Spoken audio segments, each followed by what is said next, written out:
here, and welcome back to my channel.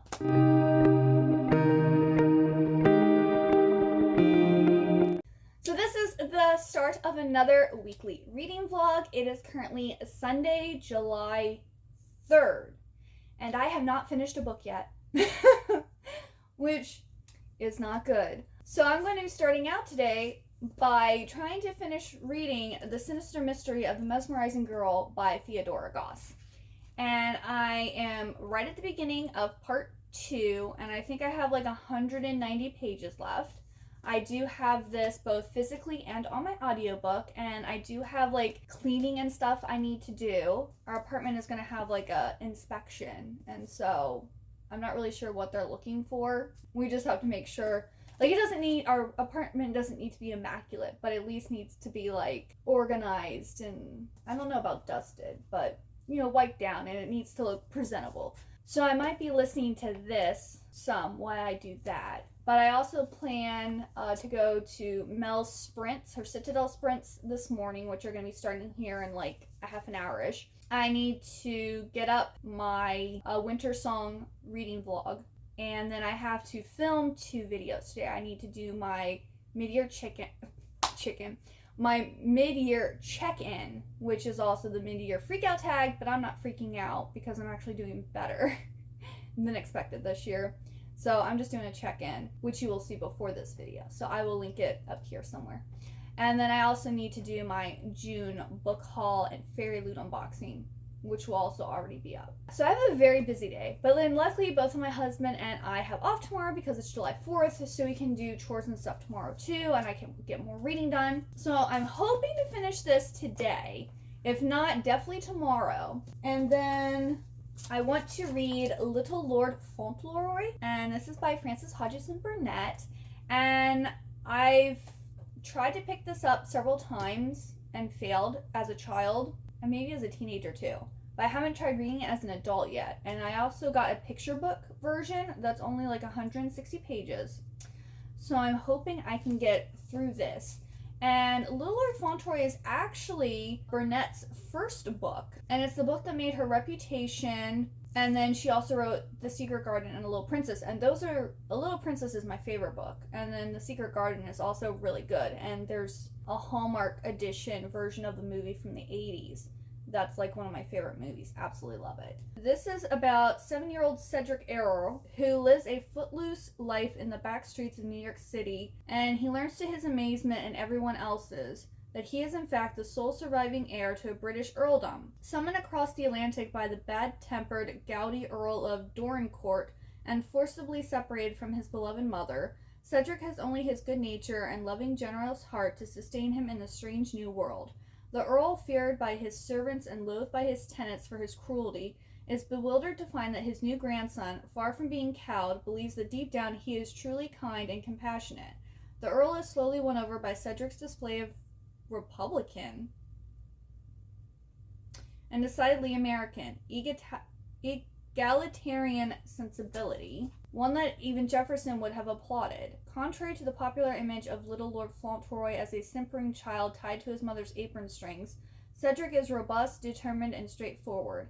Cedric's simple, truthful, earnest, and loving nature is what one would like all children to have, for it was just the same, with or without wealth, in the little house in New York, or in the great castle in England. Children and adults alike will again cheer for Cedric and will learn that his namby-pamby reputation is wholly unjustified.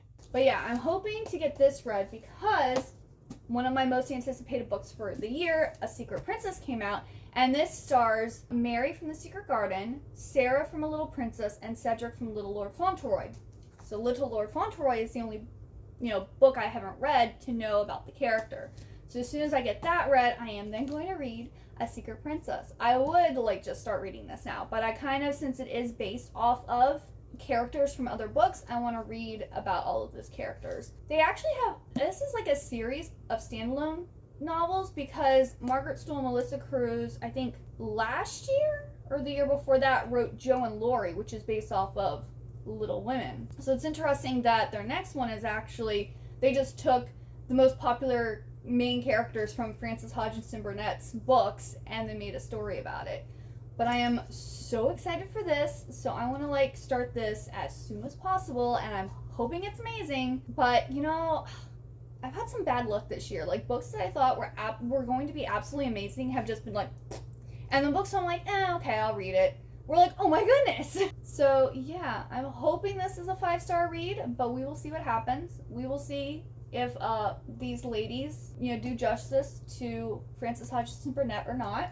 And then if I get through all of those, which I should, since Little Lord Fauntleroy is so short, and A Secret Princess is 390 pages, like it's probably gonna, oh, they also have Dickon in here. What? There's also Miss Minchin in this book too. Anyway, there's a lot of characters from the books. But yes, if I get all that, I need to read A River Enchanted by Rebecca Ross, because this was the June pick for Mel Citadel's book club.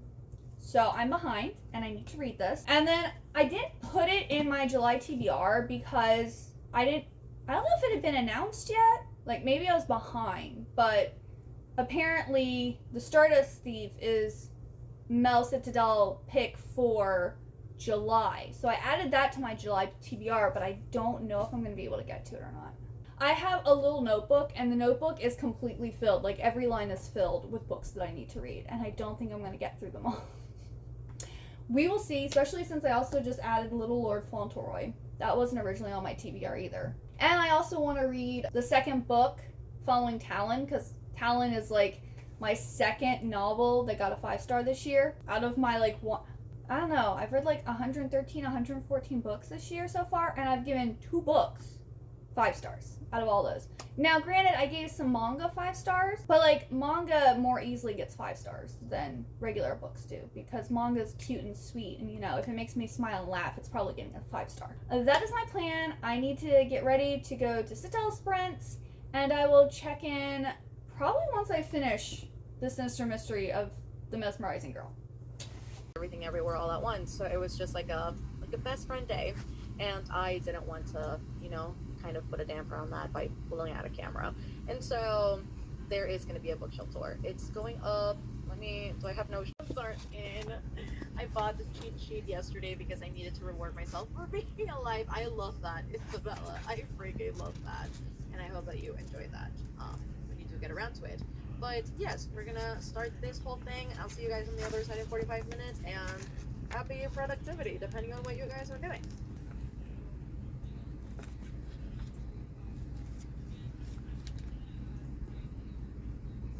Hey everyone, happy Monday and happy July 4th.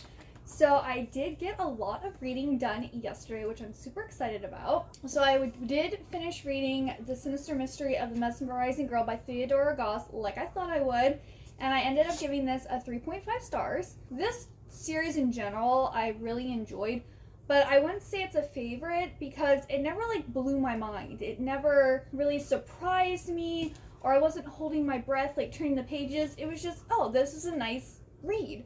This one here is basically Alice and Sherlock Holmes get kidnapped, and the Athena Club has to go and find them and save them, and then they uncover this other plot that is happening. Yeah, it was really good. I really liked it. All in all, this series combined is probably like a 3.5 because it is very enjoyable, but it's just not amazing, at least in my opinion. But I still really liked it, and I'm glad I read this whole series this year.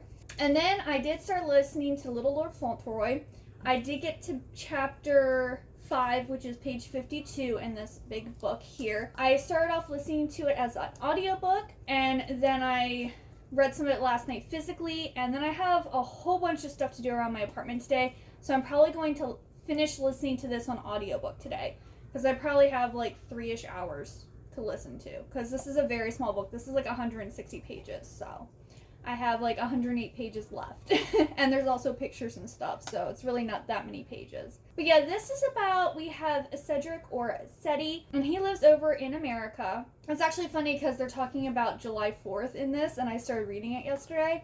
And he's a Republican, and he's really into politics.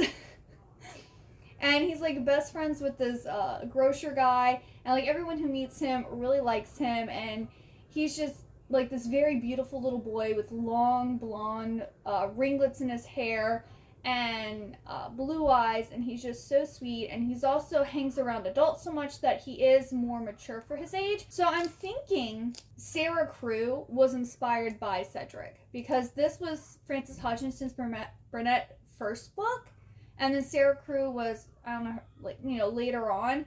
But I'm seeing very similar parallels between Cedric and Sarah Crew. Cedric finds out that his grandfather is an earl, and his grandfather, he doesn't know this, but his grandfather disowned his dad because he married Seti's mom, who I guess was an orphan, like an orphan American with no money or position or anything like that, which made Seti's grandfather upset and disowned him. And now both of his other two sons has died, so he needs Seti to be his heir. So that's how he becomes the little Lord Fauntleroy, because I guess he's a lord, and then once his grandfather dies, he'll be an earl, I think is how that works. I guess it's a solicitor or lawyer or something like that has come to collect Cedric, and he tells Cedric that, you know, he's going to be very wealthy and he can do whatever he wants, and what would he like to do?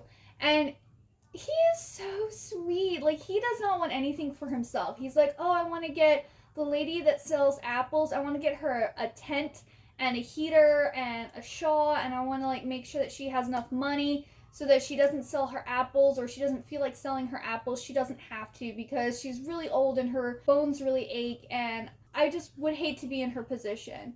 And then he's friends with a bootblack who has been complaining about wanting to buy out his partner because apparently his partner, I guess, doesn't have very good customer service, and or he doesn't work well or whatever like that. So Seti's like, I want to buy out his partner. I want to get him new clothes. I want to get him supplies. I want to make sure that he can perform his job to the best of his ability, and he doesn't have to worry about someone else.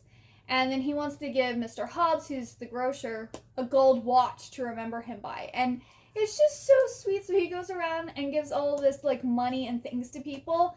And then there was another couple who the husband is sick and can't work right now. They go and give them money to help, you know, cover for the fact that he can't work. And then they also give enough money so that I think their son maybe can get new clothes so that he can go and get a job or something like that.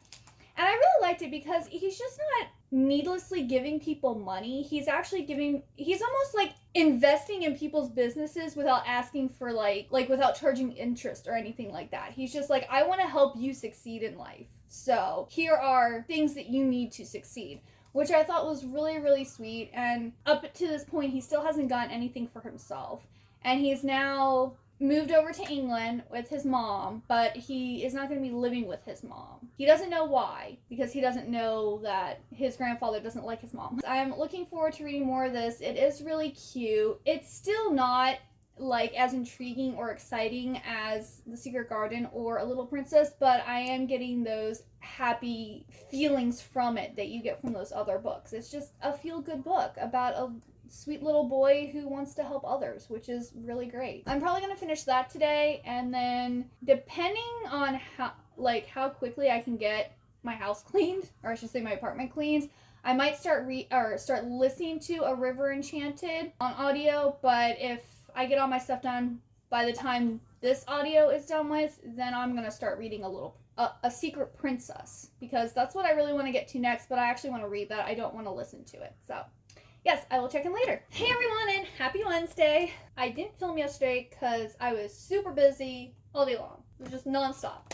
And today I was busy too, but I'm not quite as busy. So, checking in about everything that I've read. I have been listening to A River Enchanted on audiobook. I'm using Scribd to listen to this. And I'm currently in chapter 15. So, I'm past like page 250. So, I'm over halfway through. And this is okay. Like, I heard people talking about how great and amazing this was, and for me, it's just okay. I like the lady who is narrating it. She's got, I don't know if she naturally has a Scottish accent or if she's doing it for the audiobook, but I really like her voice. And this is clearly, like, making this seem like it's set in, like, a Scottish area. And not necessarily that this is Scotland, because it's called Cadence. And that's where the book is set. But the book is about this guy named Jack who has been on the mainland learning how to, like, play the harp and he's like a assistant professor or something like that. Well, he gets called back to Cadence, which is this island. And they're like, I guess, I don't know, they like call them spirits, but they almost seem like maybe like fair folk or something like that. Because you have the air spirits, the water spirits, the earth spirits, and the fire spirits. And they live here on this island. And we have two tribes, which are the Tamberlins and the Bronocks. And Jack's part of the Tamerlans. And they've called him back because multiple young girls have gone missing. And they like just disappear without a trace. And no one knows what has happened to them. Jack didn't know this, but apparently bards have the ability to create songs to be able to communicate with the spirits or the fair folk, whatever they are. So that's why they've called him back, because they think that the spirits have been taking the girls. And then we also have Adira, who is the Lard's daughter, and she's also going to be the next Lard. She's going to be in charge of the clan when her father dies. And she's actually the one that called him back. And they've been, like, enemies since they were really young. Like, they just haven't gotten along. Well, that changes in this book, obviously. And then we also have Sidra and Tamara. Yeah, they're a couple. And Tamlin basically married Sidra to raise his daughter Maisie because his wife died. But there's also something going on with them, too. And there's something more going on with these girls going missing. So yeah, this is like a fantasy romance, but for whatever reason, I'm just not really getting into it. As you can kind of tell from my like explanation of what's going on, kind of like all over the place. Like it's making sense, but it's not drawing me in. It's not like wanting me to be in this world. It's not, I don't know, it's just not really doing it for me. Maybe it'd be different if I was like reading it physically, but I think if I was reading it physically, I would be bored. I don't know. But that's where I'm at with River Enchanted. And then, one of my most anticipated books of the year, A Secret Princess. I have been reading this physically, and I am currently on page 205. I'm also like halfway through the book, so I'll probably finish these on like the same day. But I'm really liking this. It's very different than what I thought it was going to be, but at the same time, it's not. So we have our main characters, Sarah, Mary Lennox, and Cedric Errol. There are three main characters. They all attend Miss Minchin's seminary for young ladies and gentlemen. So they go to a co-ed school, and obviously this is inspired from A Little Princess, The Secret Garden, and Little Lord Fauntleroy. I feel like Sarah and Mary are very true to their characters in the book, but Cedric is basically Cullen from The Secret Garden, but with Cedric's name. Like, I'm not really getting, because I just read Little Lord Fauntleroy before reading this, and I'm not seeing any parallels at all. I'm like, this guy is Cullen, and they just changed his name. So I'm a little disappointed about that. And then we have Sarah, who both Sarah and Mary in their original books are both from India, and they have to move to England. Well, in this one, they meet Sarah Crew, part Philippine, Spanish, and English. So this takes place in the Victorian era. So Sarah looks other. There's a lot of prejudice going on with her in this. And then Mary is actually like from India, and then she is sent to the school by her father, which also is different from the book because in The Secret Garden, both of her parents die of like a pandemic or something like that.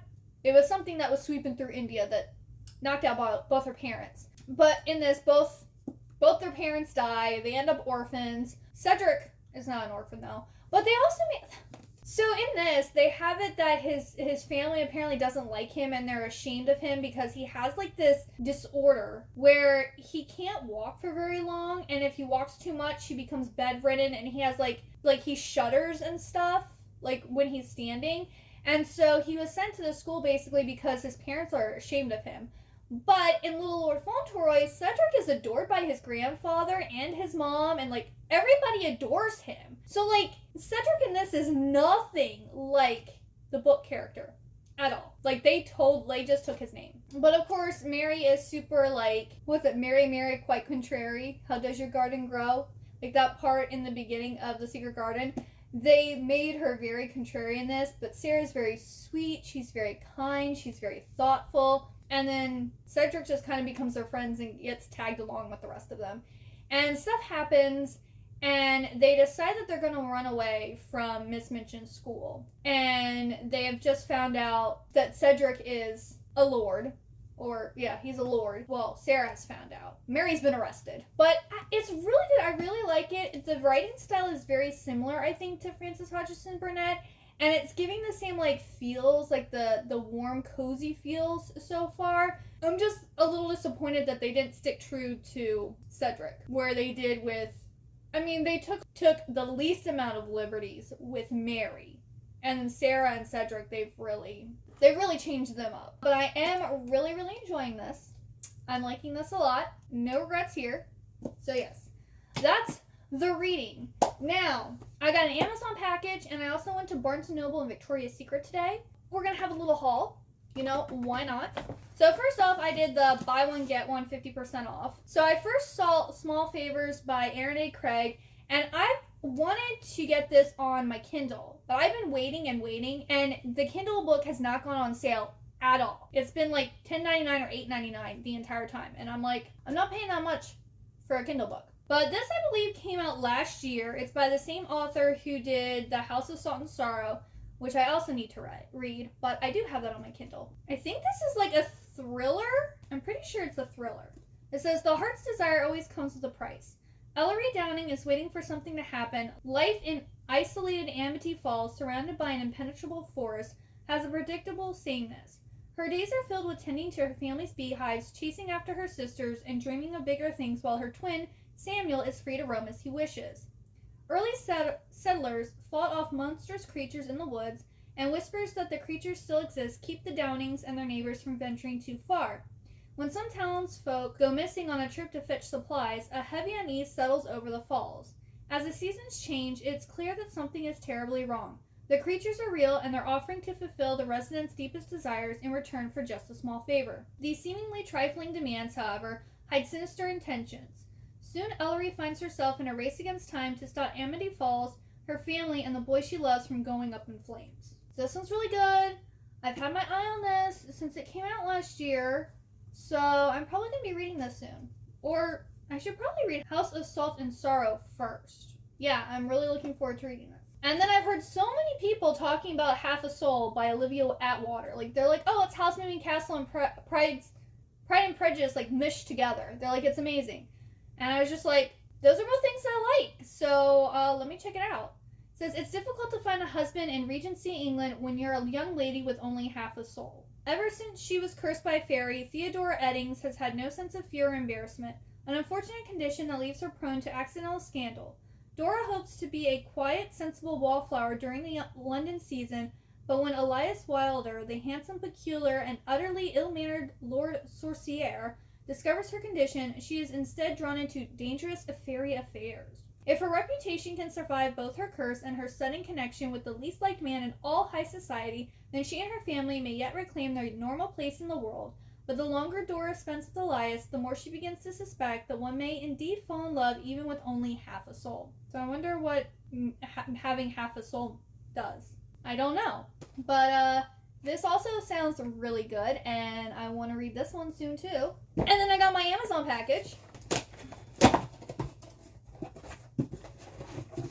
Alright, so I got Gods and Monsters by Shelby Mahern. This is the conclusion to the Serpent and Dove trilogy. Wow, this is big. Book is 612 pages. That's a big boy. Oh dear. I didn't realize it was this big. But Zoe and I are going to be buddy reading this month. I'm not sure when, but we will be reading this chunkily here. But this is the YA fantasy series about a witch hunter and a witch that fall in love. And this is the big conclusion to it. So I'm looking forward to this. I hope, since it's this big, it's going to be amazing, action-packed, and I'm going to love it.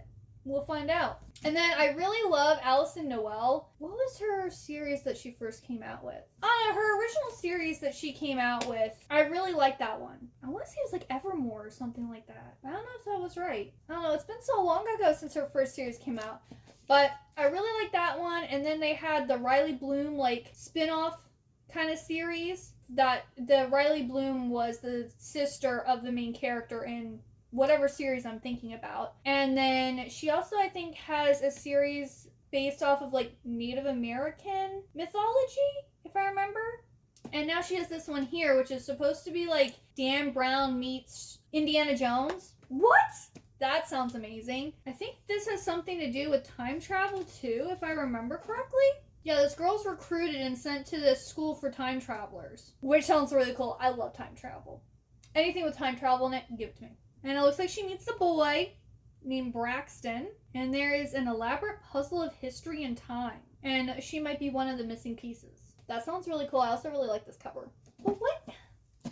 I need to find out what the name of this book is. Hang on. I just checked, yeah. Her first series, the first book was Evermore. So I think it was the Evermore series.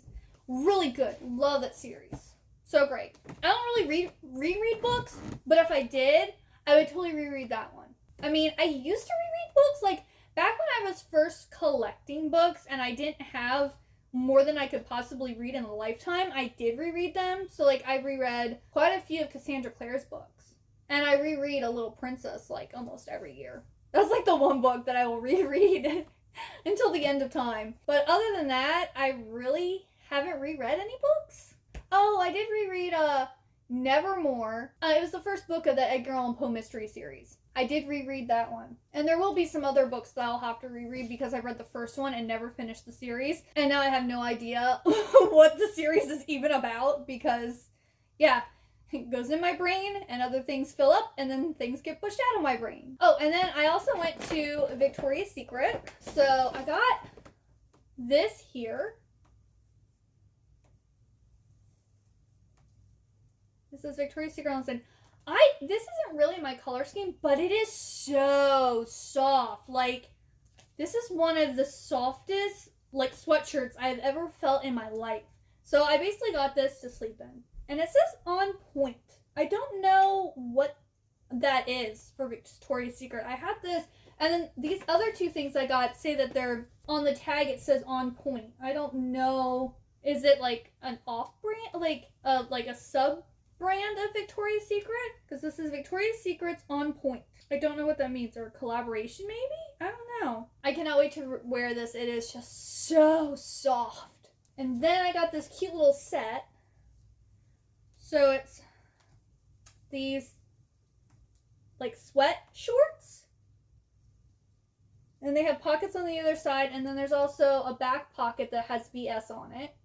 And then I got the matching top for it. And this is also really soft too. But yeah. This also has pockets. And then it has the VS on there. So yeah, that's my update and my mini haul. And I have to do some more cleaning in my apartment. This is the last day I have to be doing cleaning. Yeah, I'll check in with you probably tomorrow. Hey everyone, and happy Friday. I have to remember what day it is. I just finished reading A Secret Princess by Margaret Stohl and Melissa De La Cruz, and I really like this. I'm giving it a 4-star. It was very, very good. Like, the first half is basically kind of like the setting of A Little Princess, and then the second half is the setting of The Secret Garden, but also mixed with the Little Lord Fauntleroy story. So they're kind of meshed into one for the second half of the book. But this is really good. It kind of looked at like the way, like looks at the way society was during the Victorian era and how homeless children or orphans were treated. And then also I made a comment, I didn't know why Sarah had been made like part Filipino in this, because obviously in the original work she wasn't. Well, there's actually an author's note at the end where Melissa De La Cruz said that, you know, she loved the books of Frances Hodgson Burnett, but she didn't see herself or people like her represented in her stories. So when her and Margaret wrote this book, she wanted to have that representation in here. Now the only thing is, we clearly know that Sarah, you know, looks different from everyone else because people automatically assume that she's below them, that she's, like, they assume she's a servant or something like that. But of course she's not. And also Miss Minchin is very prejudiced towards Sarah, and that kind of is what leads her to mistreat Sarah once Sarah finds out that her parents are dead. But there's not actually any customs or, you know, any of the Philippine culture in this book. Like, they don't talk about the food, there's nothing about the fashion, there's nothing about, like, how maybe Sarah was raised differently. Like, we know she grew up in Manila, but her dad was also, like she came from a wealthy family, so maybe that's why things weren't different. Like, because at this point, the Philippines was a Spanish colony, so maybe that's why her, like, there wasn't much, because maybe the way she was raised was very similar to how kids were raised in England. I'm not really sure. But this is really good. I really enjoyed it, and I recommend it. Also, I haven't read the first book yet, but this is kind of like a series that has companion novels. So the first book in this series is called Jo and Laurie. So it's like a retelling or a reimagining of Little Women, focused on Jo and Laurie. And that gets tied into this in the epilogue, so that we know that they're connected. So I'm definitely gonna need to go. I have Jo and Laurie on my Kindle. I didn't buy it physically because I'm like, oh, this looks interesting, I'd like to read it, but like, it's not a must-have. Where something based off of A Little Princess, I need to have the physical copy of. So that's why I bought the physical of it. Now, if I love Jo and Laurie, I might go ahead and buy the physical too. That way I can have the complete series on a shelf, but I'll find out later. So then I've also listened to more of A River Enchanted. I'm currently on chapter 20, which is past page 325. I'm not really getting into this book. This one, like, the two clans on Cadence are trying to come up with, like, a trade agreement and try to create peace between the two, like, clans. And then there's, like, two, like, romance stories happening, which normally I would like a fantasy romance, but I'm not feeling it. I kind of feel like the romance between Jack and Addie was very, like, almost insta-lovey.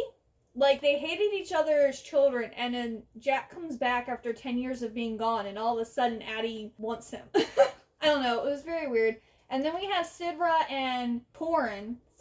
It's something like that. He married her, or they married each other, because he was a single dad, and he needed a woman to take care of his daughter, because he didn't know what he was doing. So he ends up, like, seeing her one day when he's, like, injured, and I guess he asked her to, like, marry him, but it's supposed to be about, hey, we're gonna get married, but you're gonna take care of my daughter.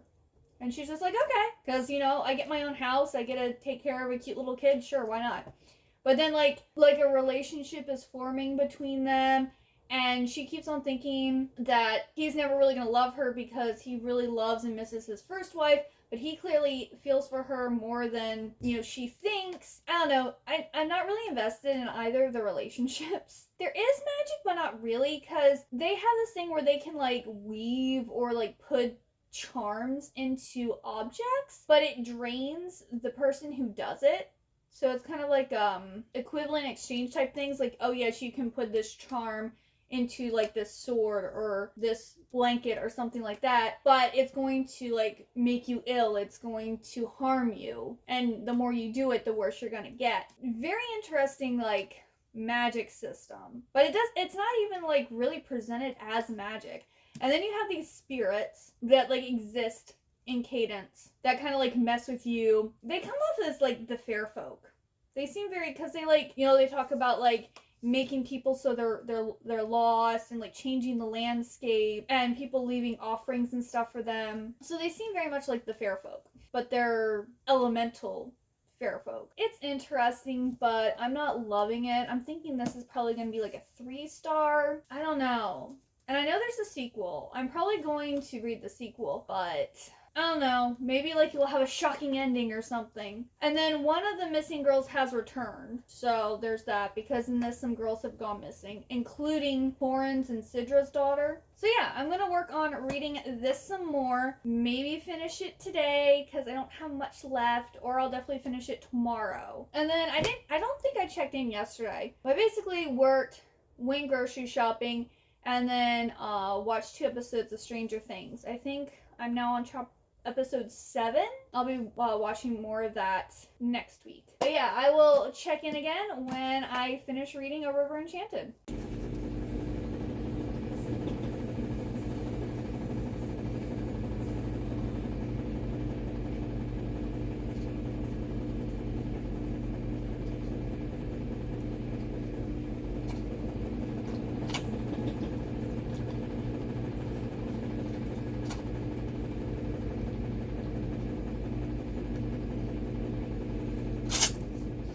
No, you little nosy. Hey, so it is Saturday and I'm almost to my parents' house, but there's this like church that has this cute little free library like right out front. So I have some children's picture books here and I'm going to put these in the little free library. Yeah, here's the little free library. It's so cute. They fit perfectly on top there, so there's actually room. Now I got rid of some of my books. Yay! Hey everyone, today is Sunday and it is the end of this reading vlog. I did manage to finish reading A River Enchanted last night, and this is by Rebecca Ross, and I ended up giving this 3 stars. It was interesting. I just didn't love it. Like, I didn't think it was amazing. I didn't think it was like mind-blowing or groundbreaking or anything like that. But it was good. It was enjoyable. And I think the second book is coming out, I think in October of this year. I know it's coming out this fall. So I think I'm either going to listen to the audiobook or see if I could borrow the ebook before I buy the second book, because if the second book is also just okay, I'm going to unhaul this because I don't need it on my shelf. It's not like a super special copy or anything, and the story is just okay. It did end on like kind of an interesting note, because we are now going to probably be seeing the west side or the western side of Cadence in the second half of the book, and it sounds like life and the spirits are very different over there. So that will be interesting to see how the two sides compare and like how the story wraps up. Yeah, I really hope you enjoyed this video. If you did, please give it a big old thumbs up and also hit that subscribe button down below. And if you got all the way to the end, leave me some type of instrument. I don't care what type.